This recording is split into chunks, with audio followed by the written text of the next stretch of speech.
Hey, I haven't made a video about mental game in a while, so I thought now is a good time to do it because I had somebody email me saying that, let me just put it this way.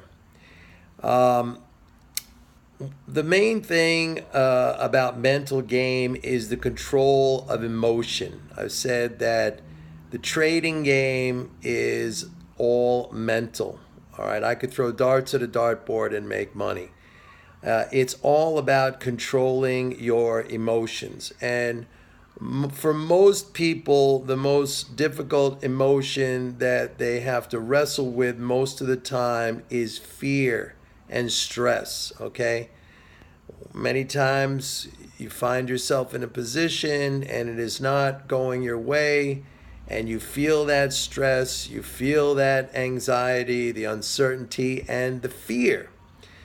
And you have to control your emotions because the fear will cause you to behave in a way that will sabotage what it is you are trying to achieve.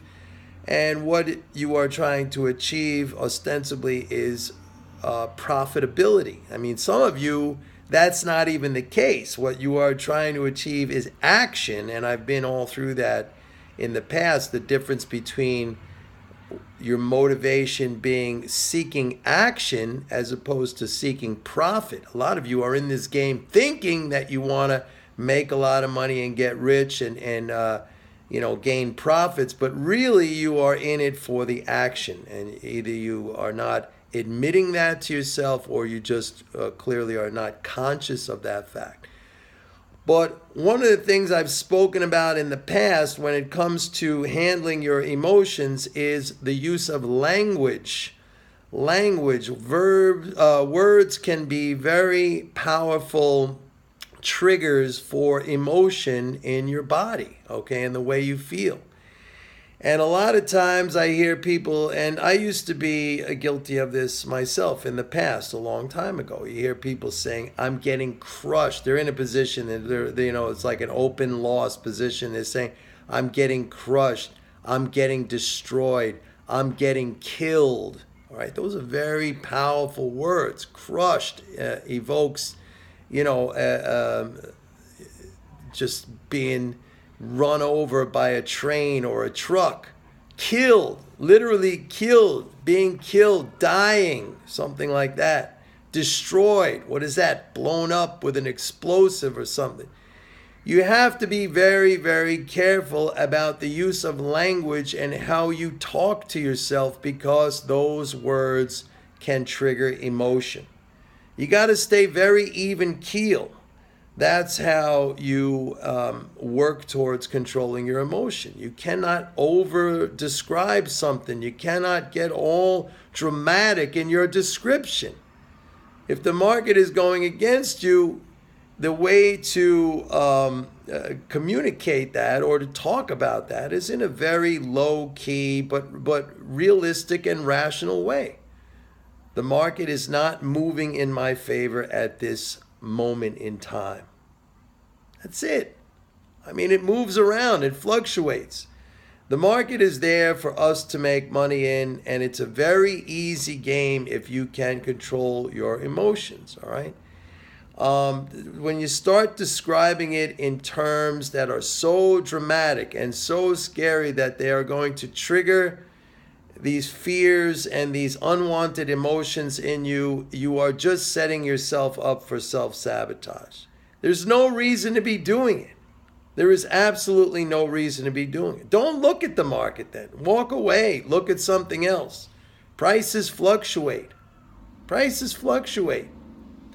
Especially if you're talking about, if you're a Forex trader. I've said this about one of the unique characteristics of foreign exchange markets as they exist today, which generally are free-floating currencies that float against one another, is that they are self-correcting.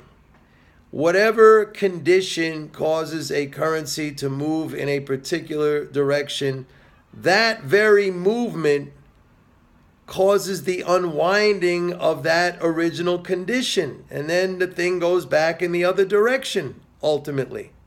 You could literally trade currencies by picking any position. Any position. And if you stay with it long enough, it'll come back in your favor. As long as you are dealing with widely traded, highly liquid, free floating currencies like the US dollar or the Japanese yen or the British pound or the Canadian dollar. If you're dealing with something where the government is actively setting it, as in the Chinese yuan or something of that nature, or the Hong Kong dollar or the Saudi rial where it's set, that's a different story.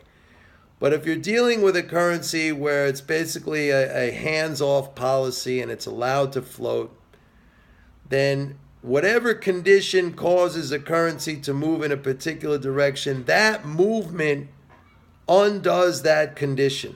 And then eventually it comes back in the other direction. Now, that means you have to sit and wait, but that's it.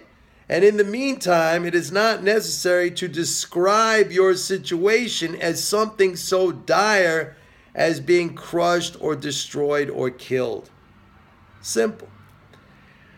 So, and by the way, that you can apply this to the stock market in the sense that good stocks, good companies that have a long track record of profitability, when those stocks go down, if you buy them, even if they are against you, they will come back, because that is just simply the accumulation or the accrual of profits that adds up, that raises the value of that stock. But I don't want to get into any kind of individual, trading discussion. I just want to talk about mental game. And the main point I want to make here in the mental game, again, do not use language that is overly descriptive and which will trigger emotion in you, because this whole entire endeavor of trading is all about controlling emotion.